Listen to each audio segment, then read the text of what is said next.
Hi, I'm John DeDakis. I'm a novelist, a manuscript editor, a podcaster. What else? Former editor on CNN's The Situation Room with Wolf Blitzer. You're one to one with me, and I'm one to one with Carl Vonderau. Carl Vonderau is a thriller author. He's written one of his books I've read, the other I haven't. But Saving Miles is his most recent one, and it's basically it's got drugs in it and the mob and cartels and Tijuana. So, Carl, welcome to One to One.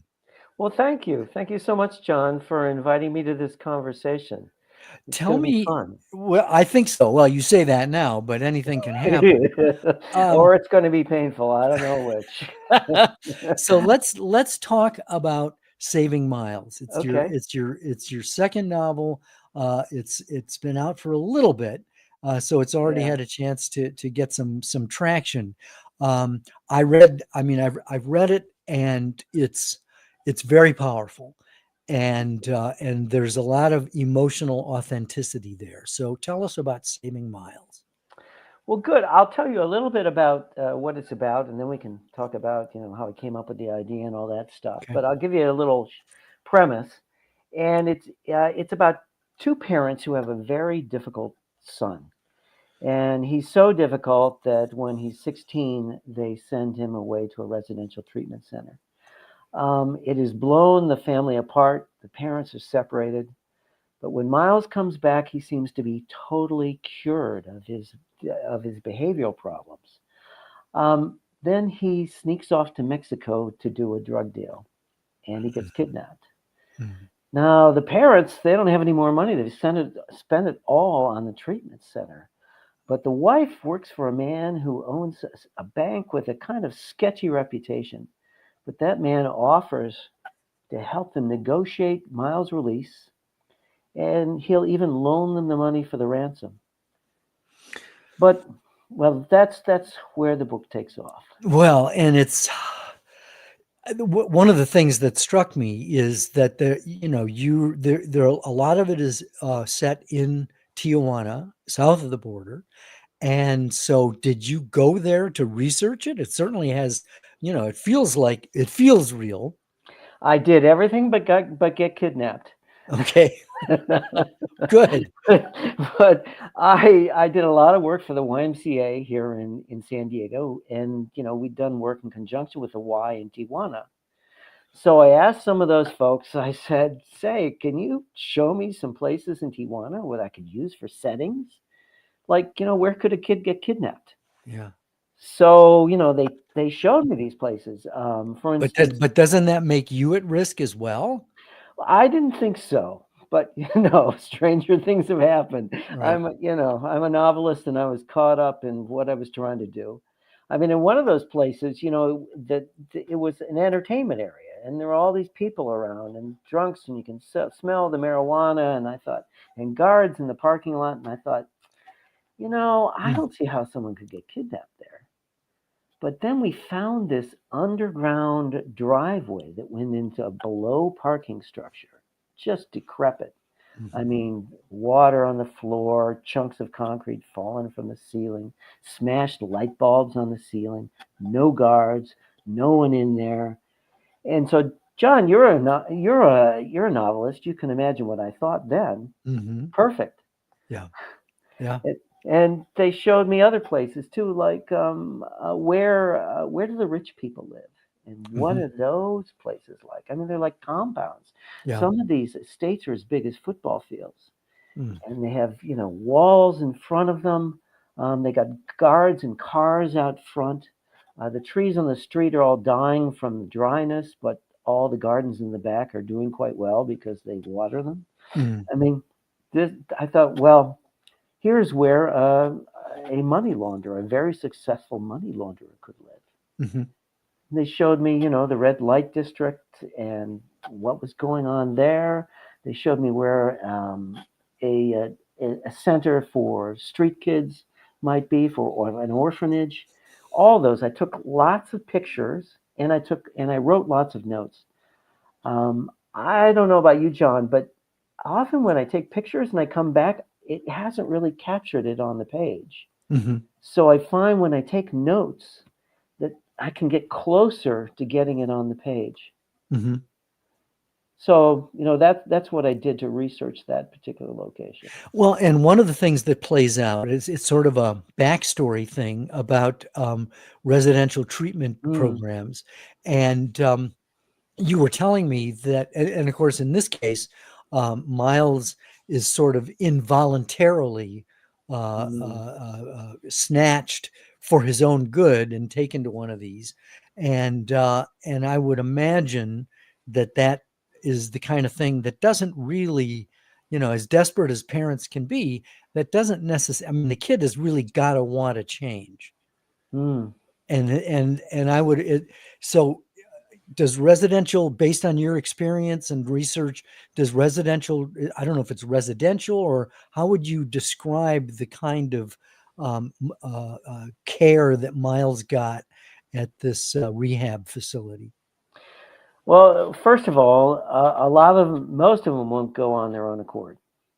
Hmm. So they need somebody to accompany them there. And as long as they're younger than 18, they can be forced to go to Hmm. one of these centers or a resident or a wilderness program. And there are actually companies that specialize in coming to your home, picking up this kid, and forcefully taking him to one of these centers. And, they're kind of experts at it. So the kids usually come willingly in the end. So you've got that going against you immediately when you get into one of these residential treatment centers, and then these take a year or more for a kid to really adjust, and they break them down psychologically. It's like basic training, right? Yes, yes, very much with a psychological component, but they get into their childhoods and what has been the problem that has triggered these kinds of outbursts, and what can they do to stop fearing that problem and overcome it. That's the idea. But they really assault some of them. All these treatment centers are different. They're accredited, but it's very light accreditation. Many of them don't have trained psychologists. Just have people who feel they're really good with dealing with problem teenagers. So they are different, but a lot of them will just assault these kids psychologically and break them down and then build them back up. They will have they'll have no benefits until they start behaving accordingly. And it's like behavioral therapy on steroids. Uh, And when they get out, are they really changed? some of them are. I've met a kid, it changed his life. Somebody I worked with. Others, they have a much more sophisticated method for manipulating their parents Mm. because they've They've learned. learned all the psychobabble. Yes, Mm. totally. And they've learned what they're supposed to say and what they're not supposed to say. And they survive through these treatment centers by mirroring what the counselors want them to do. So a lot of them revert back to what they were before, and there are no statistics on this. But what it does is, it puts them out of danger for the most part for a year or two and allows them to mature a little bit more. So you were able to use some of this background about rehab facilities, and used it to influence the story. And Yeah. of course, your background in banking came into this as well. Um, I don't think you're probably a money launderer, but you know about it, right? Well, I was acquitted. It's good to know. Yeah. No, I didn't. I didn't. I mean, I had one case in Montreal where a guy came in from the Turks and Caicos and wanted to put all this supposed investment money with us, and we saw the scam right away. But I didn't know a lot about money laundering.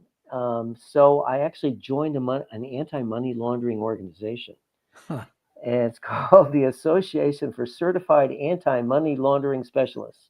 Kind of Okay. just rolls off your tongue, Yeah. Yeah. ACAMs. And what's happened is that all the big banks have been fined terribly if they ha- if they've been loose about money laundering. Right. And they'll get fined hundreds of millions of dollars. So you have banks like Deutsche and Citibank and other banks. So they put in place these departments to train people to spot and prevent money laundering. And those people had to be trained by something, and that's what this organization did.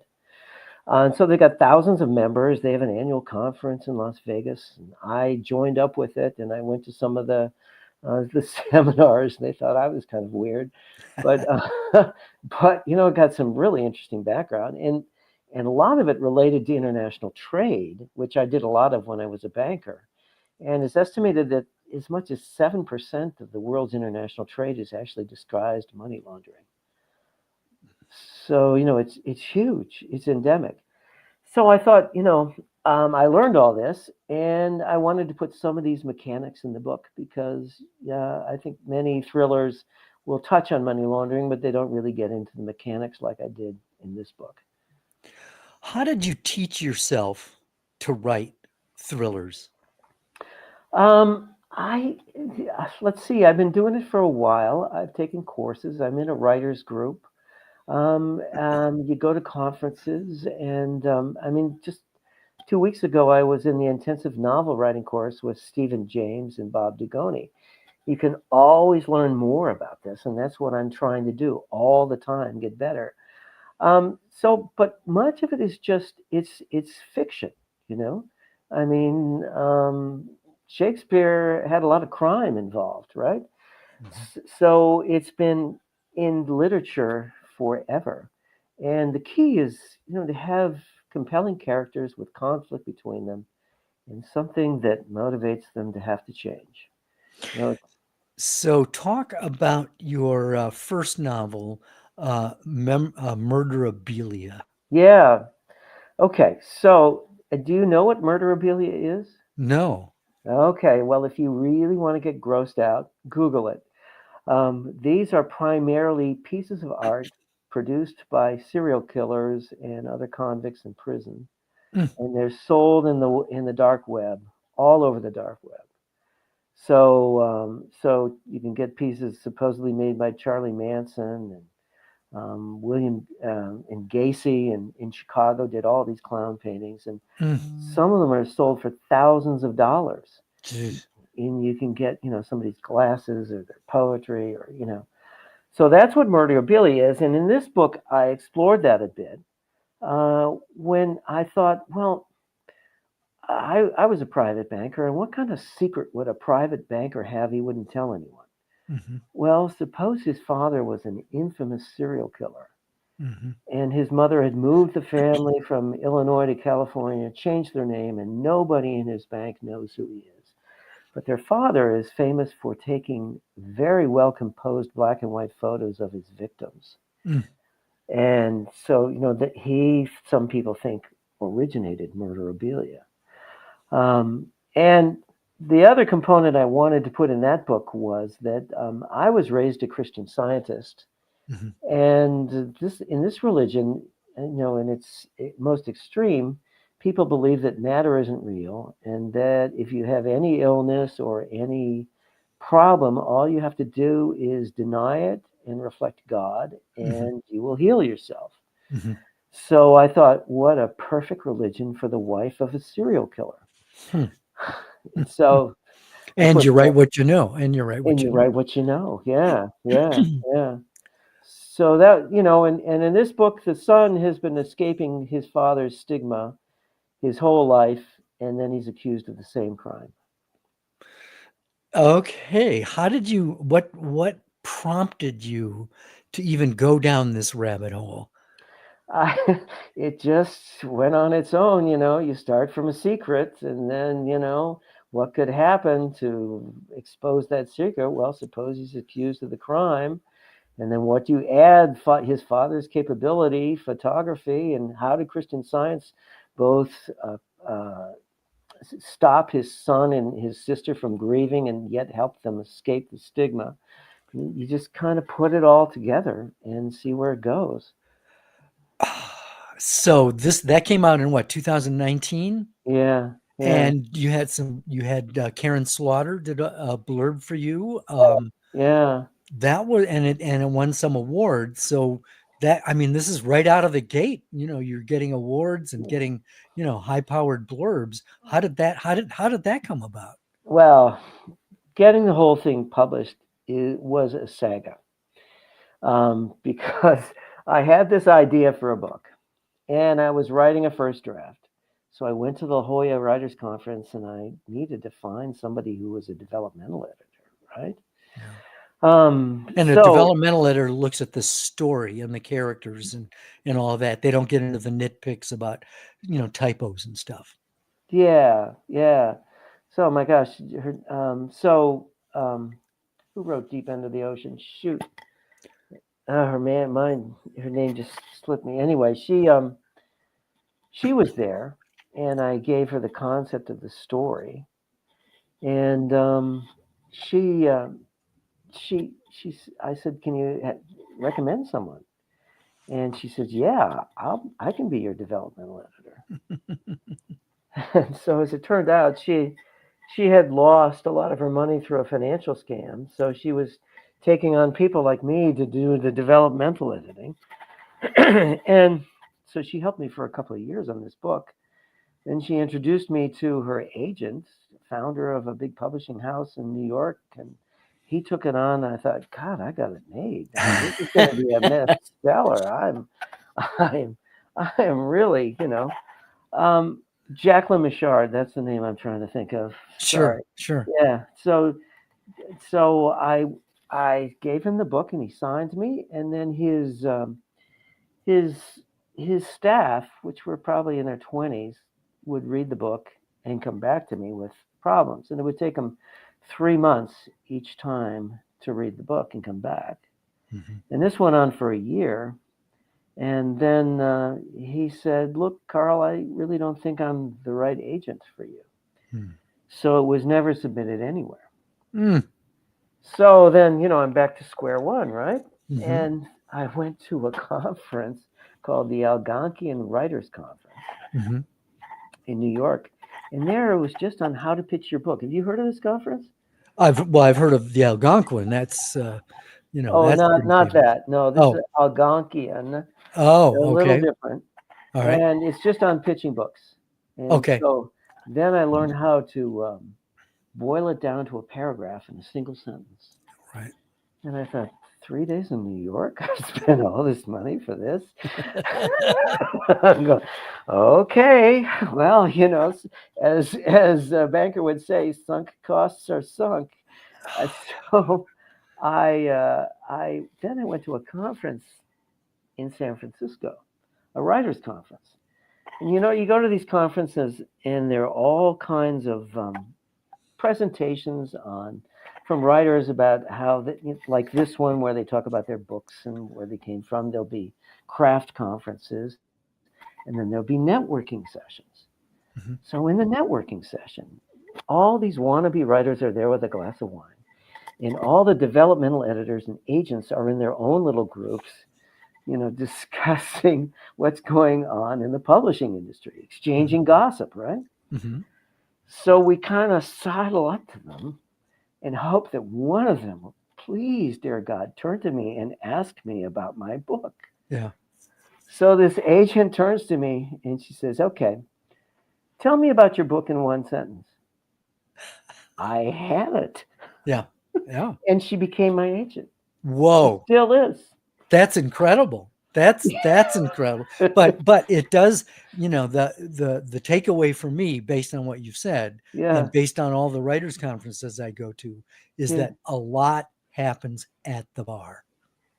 Yeah. Well, you're right. You're And right. and if alcohol is a problem, drink ginger ale or water or something else. Whatever. Be there for Whatever. the socialization, because a lot of it is the walls are down, and it's much more relaxed.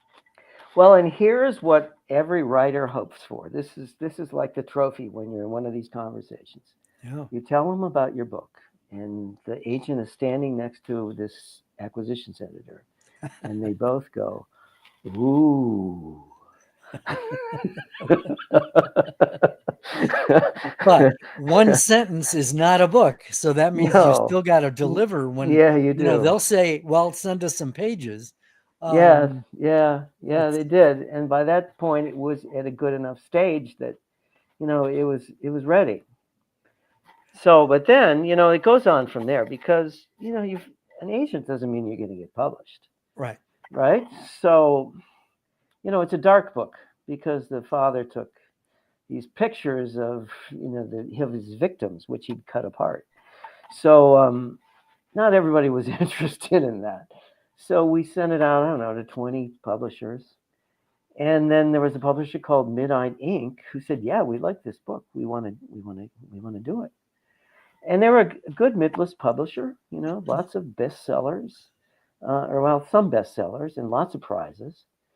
And 3 months after we signed the contract, their parents said, "We're not going to publish mystery books anymore. We're closing their doors." Oh man. So you think, "Oh my God." They said, "But we promise for all those we signed contracts with, we will promote your books." Yeah. Oh, what am I going to do? Spend another year trying to Yeah. find another publisher? So Mhm. we said, okay. And they didn't really do much, but the book got out there. And then it was nominated for, a Left Coast Crime Award for Best Debut. And so I thought, well, this is great. It's going to be in San Diego. I'm going to know people there. I can promote it. So the conference starts, and the day after it starts, it's canceled for COVID. Of course. Of course. I mean, you know, but here's the thing. I mean, they voted virtually and it won the prize. So how the heck can I complain? And Right. maybe if I would have pitched it, somebody would have pitched their book better. Who Well, and knows? speaking of pitching, people have Yes, the opportunity to ask questions in the chat. And Jennifer Harris, I want to throw her comment up here. sure. She said, I feel badly pitching them, agents in off time. And I think her Mm, instinct is absolutely correct. mm. But the difference is the person turned to you and asked you. They You did. happened to be there. You didn't tap them on the shoulder and say, let me tell you about my book.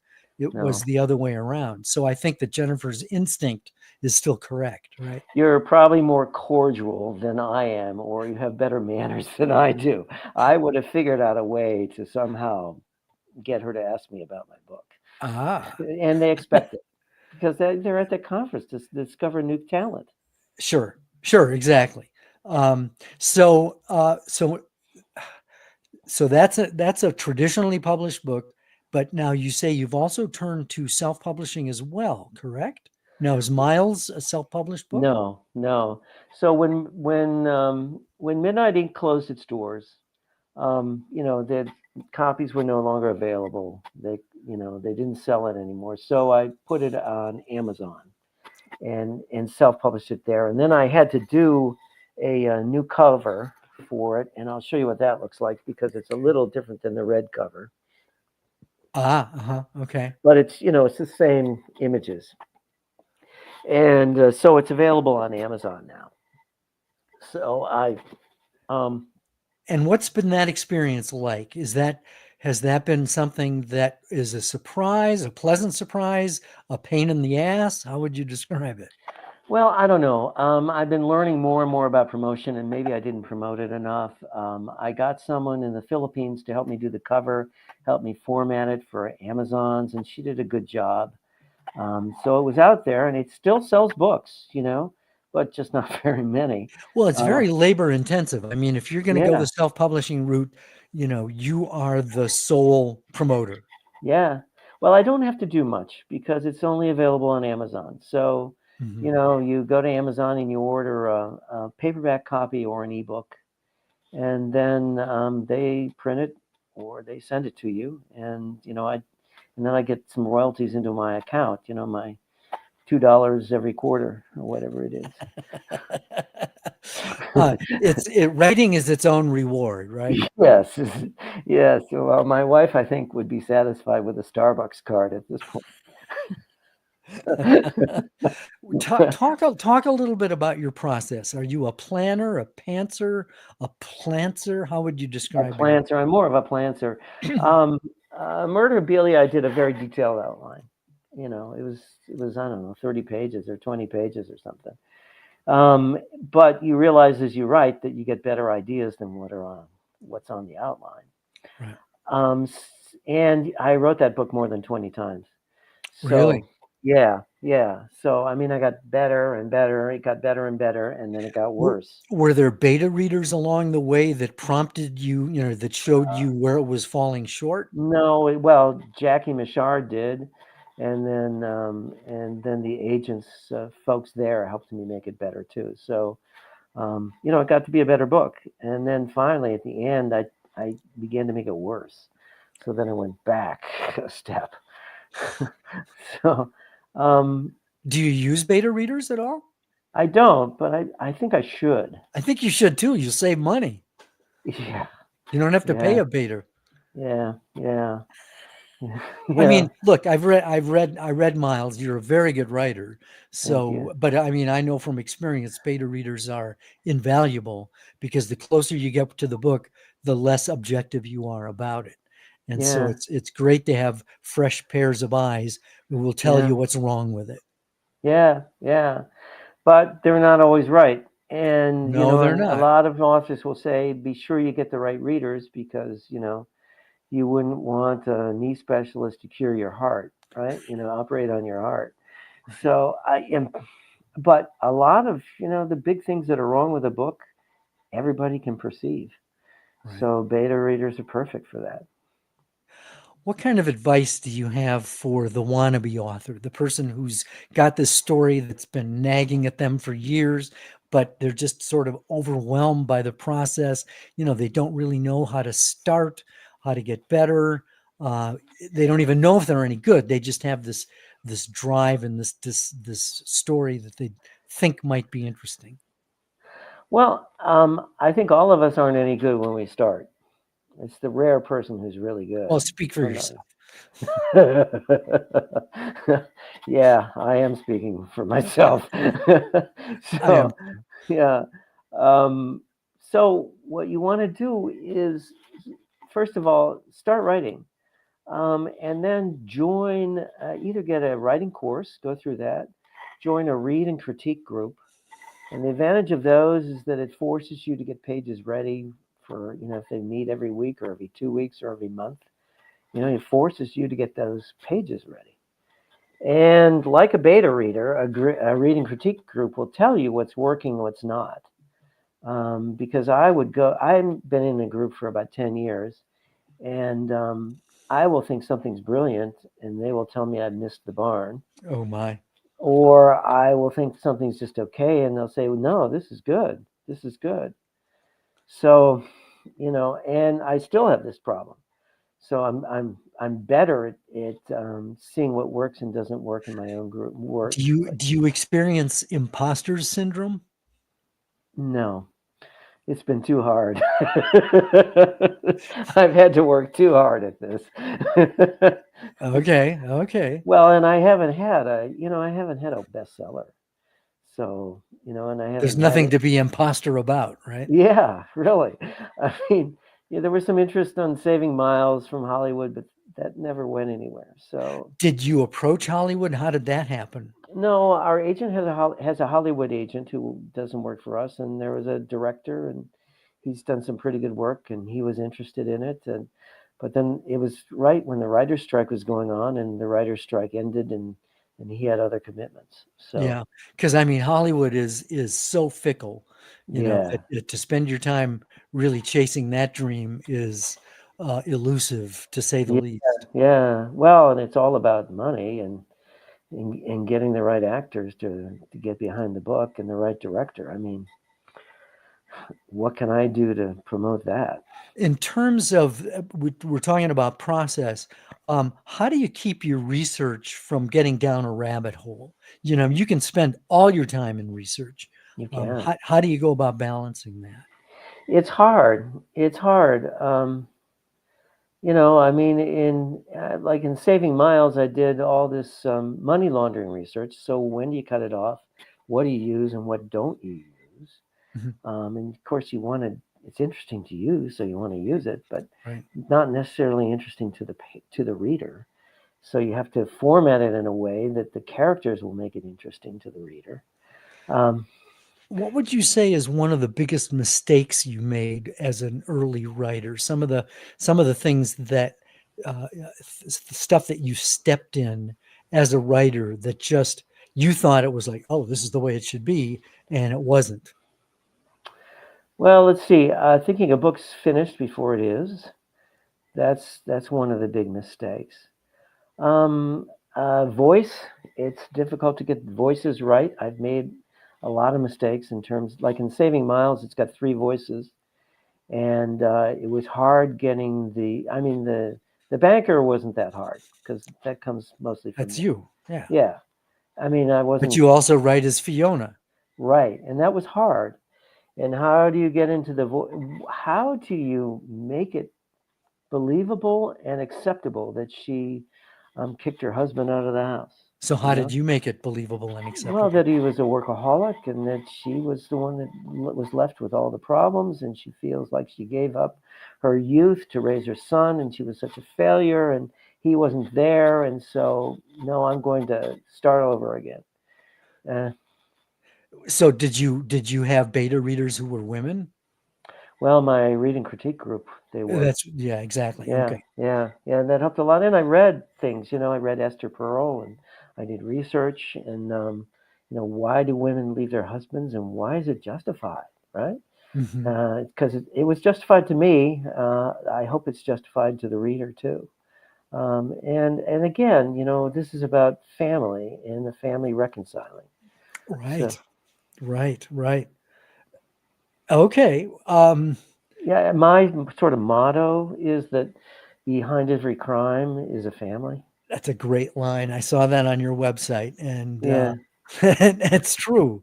yeah, It's really true. yeah, People yeah. can contact you through your website. There's great stuff on your website about book clubs. Do you find yourself speaking at a lot of book clubs? I'd like to speak more to them. I Mhm. love book clubs.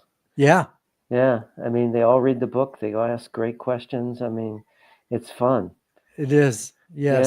Yeah, yeah. So what are you working on? What are you working on now? Well, I've got a book in submission, and so we're hoping that we find a publisher for this. Can you say And anything about it?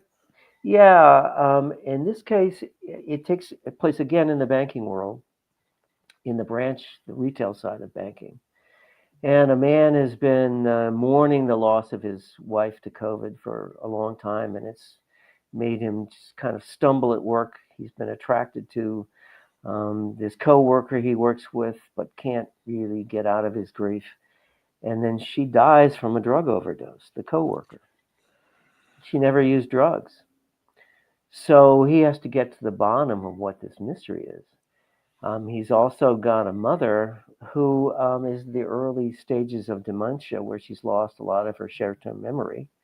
She used to be a star defense attorney, so she helps him solve the crime. I get the impression I know you're going to have Kent Kruger on your show at some point, Yeah, and I interviewed Kent, and one of the things I asked him, and this has come up in some of the other interviews I've done, is asking about I asked Kent, when you write a book, are you working through something personal? And he says, well, duh. I mean, that's not a quote, but that's sort of the Cliff's Notes version. But well, with murderabilia, my father did have his hobbies. No, he was never a serial killer, but a lot of the Christian Science stuff, sure. I worked through that. Well, and that's what I found. I mean, in my Yeah, books, the subplots are the stuff I'm working through. yeah, and we had this problem in Saving Miles many years ago, so it helps me work through that as well. So that helped. In the next book, my wife is alive and cooking, kicking. She was And cooking yeah, maybe. cooking. Well, she cooks better than I do. Um, and she's somewhat dismayed that the wife dies in this book, but it's fiction. That's what, yeah, but your FBI search, the FBI has been watching your search history, right? Yeah, but again, I think one of your other guests said, somebody famous had said that, you're supposed to write about what you know, Yeah. but you should also write about what you don't know. And I sort of say, write about what you want to know. And so I did a lot of research on grieving and how it affects people and how it affects their families and how they overcome it. Um, What and kind of so what kind of takeaways did you come up with? I take away that it never really leaves you, for one Right. thing, Yeah. and you just learn to live around it, Right. and that you can fall in love again, but you still have that loss that's there, always there, and the other person accepts that. I found that nobody understands around you where you work or understands what you're going through, Right. and they ask inappropriate questions. They make stupid comments. And you laugh at the wrong things. You shout out at them when you shouldn't shout out at them. But it's all this grief underneath you. And then I learned about how people convert their homes into an homage to their loved one. Right. Right. Everybody grieves differently, Yeah, and yeah. there's no right way or wrong way. I suppose. Yeah, yeah. You're right. Yeah. And one of the things is, I mean, I interviewed Elizabeth Kubler-Ross way back in the day, and Okay. she developed the 5 stages of grief. Yeah. After she died, they came up with another one, and that's finding meaning. Oh yeah, that's exactly what happens in this book. Yeah, yeah, yeah, yeah.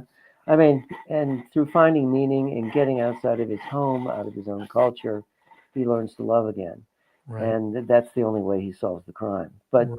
um, and actually, people have said about the 5 stages of grief, they aren't necessarily done in the same order.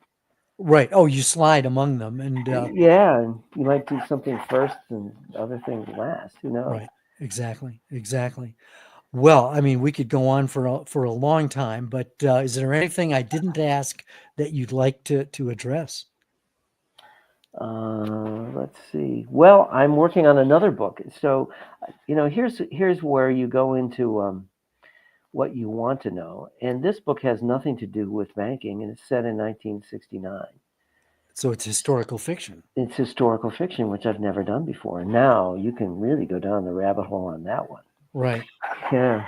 Well, you're too young to have remembered 69, right? Well, I remember it. Yeah. Well, I was my number was 60 at Mine was that time. 14 in the first lottery. So, Oh, well, mine was in the first lottery. No, it wasn't in the first lottery. It was the first one where nobody was called to report. yeah, Did you I was serve in in the, fir- Vietnam? I had orders to Vietnam and they were changed at the last minute to Germany. Oh, wow. Yeah. I mean, Yeah, that's what I said too. yeah, Could have yeah, been bad. yeah. Well, I don't know. I mean, some great writers came out of that, like Tim O'Brien. Yeah. Yeah. So, so you're going, and so how far along are you with this historical fiction 1969? Well, here's the thing. I'm a rewriter, right? So I wrote Saving Miles, I don't know, 10 or 15 times. And so I've written a lot of words on this book, about 50,000. And I've discovered that I have the wrong protagonist. Ah, So I had to go back, and I'm getting through it, and it's a better book. oh, absolutely. Every time I mean, Yeah, when you find that it's just not working, you rework it, you come up with something different, yeah, and your internal barometer, yeah. is the judge in many cases.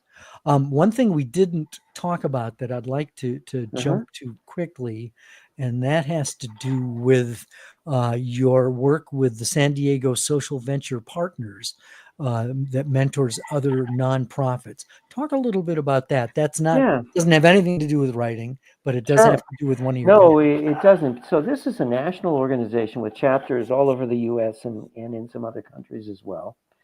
And it's a nonprofit volunteer organization. And what they do is they mentor other nonprofits on things like revenue generation, board management, strategic planning, how to manage staff.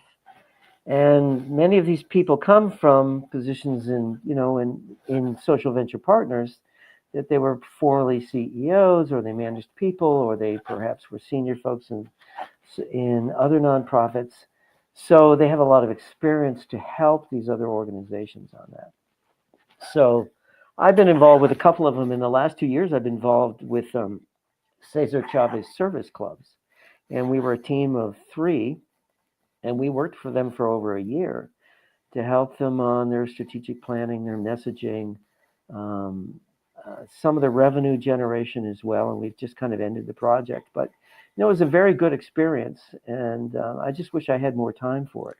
Right, right. I mean, that's the thing. That's the wonderful thing about retirement. Yeah. There's so much time, and well, there's so much to do, but so little time. Yeah. Well, the one thing you haven't asked me about is what my banking experience had to do with Yes, this, and please how I go managed that. go there. And I took my first writing course in Chicago, actually, and I didn't tell anyone at the bank where I worked, Northern Trust, what I was doing, because they would think I wasn't taking banking seriously. Mm-hmm. So, and then we moved to Montreal, and I got a lot of international experience there.